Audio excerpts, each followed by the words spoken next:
Macedonia to Serbia, 2015, 14 to 15 days from home. Mahmoud felt like he was back in Syria. Policemen with guns guarded the border from Greece into Macedonia, and he felt dirty again, unwanted, illegal.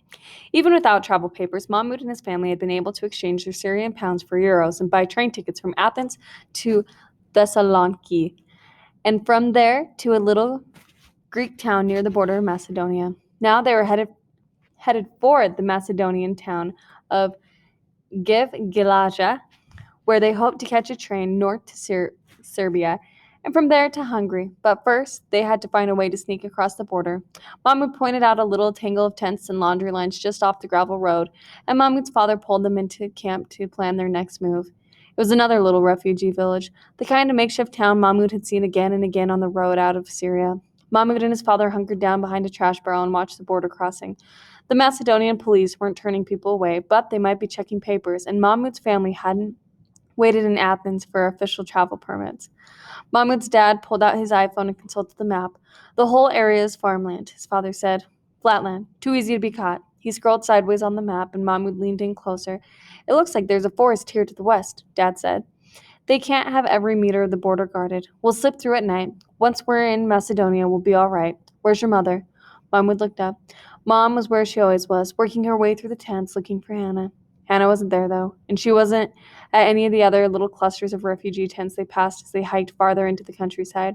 At some place he'd picked up, at some place he'd picked from the map on his iPhone, Mahmoud's father led them off a dirt road into a dark forest. It was late, well after midnight, and Mahmoud was weary from walking, but they had 2 hours to walk to the Macedonian border. Waleed raised his arms to be carried, and Dad hefted him up against his shoulder. Mahmoud bristled. Waleed was being a baby. He was too big to be carried. Mahmoud was tired too, but nobody was carrying him. They walked along in silence, their way lit only by the occasional glow of the phone screen as Dad checked their position. The forest was full of tall pine trees that crowded almost everything else out, and the ground was covered with brown pine needles that smelled like car freshener. Somewhere in the forest an owl screeched, and Mahmoud heard the scurrying of small animals. Every rustle made Mahmoud jump. Every scuffle gave him goosebumps. He was a city boy, used to the lights and sound of traffic. Here, every sound was like a gunshot in the unearthly dark and quiet. It terrified Mahmoud. At last they emerged from the dark woods and found the train station. It was a small, two-story mustard-colored building with burgundy roof and rounded gables. It was also packed with people. Hundreds of people slept outside using their backpacks and trash bags as pillows. They filled the train platform and the sidewalks in front of the station, and some even slept between the tracks. Plastic bottles and empty bags and discarded wrappers littered the ground. Mahmoud watched his father's shoulders sag. Mahmoud felt the same way. But then his father stood taller and hiked, Waleed up higher on his shoulder. Hey, at least we know we're on the right track, he said. He grinned at Mahmoud. The right track. Get it? Mahmoud got it. He just didn't think it was as funny. He didn't think any of this was funny. No, nothing, his father said. I guess you need to train you better. Mahmoud still didn't laugh. He was too tired. Mahmoud's mother had already left them, stepping carefully among the sleeping refugees like a ghost searching for Hannah. The train station looked closed. Looks closed, Mahmoud's father told him.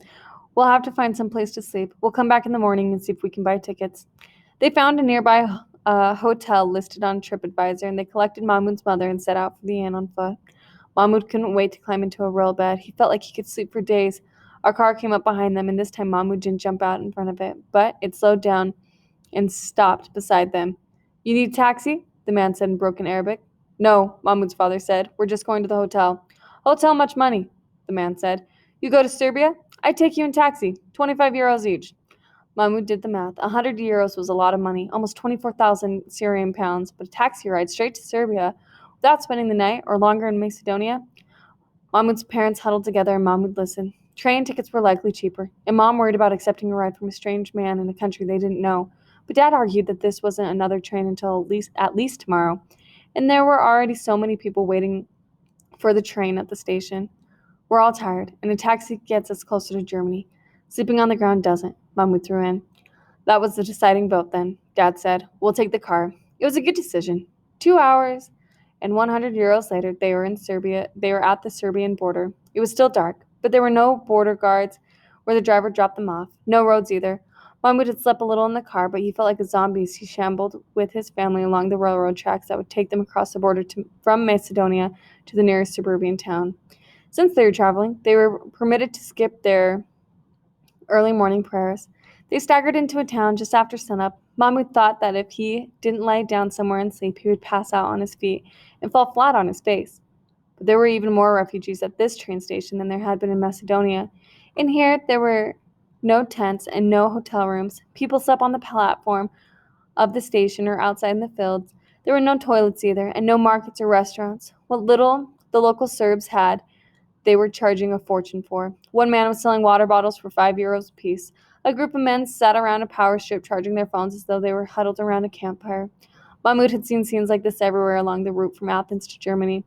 He and his family paused just long enough to recharge their own phones again, and then they were on the move once more. Mahmoud was so tired he wanted to cry.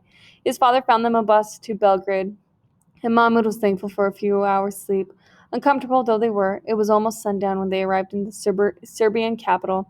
But they still couldn't stop. The police were raiding hotels for illegal refugees, so Dad found another taxi driver who promised to take them 2 hours farther to the Hungarian border. Taxis were expensive, but so was trying to stay overnight in a city that didn't want you. The silver four-door Volkswagen was driven by a middle-aged, olive-skinned Serbian man with a neatly trimmed black beard. He promised to get them to Hungary and keep them away from the police for €30 apiece, more than it cost them to cross all of Macedonia. It was a tight fit in the car with Mahmoud, his mother, and his father crammed into the back seat while Walid in his father's lap. The new driver seemed to find every rut and hole in the road and send them flying into each other.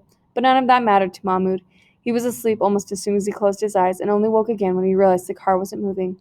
Had it really been 2 hours already? He felt like he'd just gone to sleep. Mahmoud's eyelids fluttered and looked out the window. He expected to see the lights of Serbian border town, another tent city. Instead, they were stopped in the middle of a lonely stretch of highway surrounded by dark, empty fields. And the taxi driver was leaning over the back seat with a pistol aimed straight at them.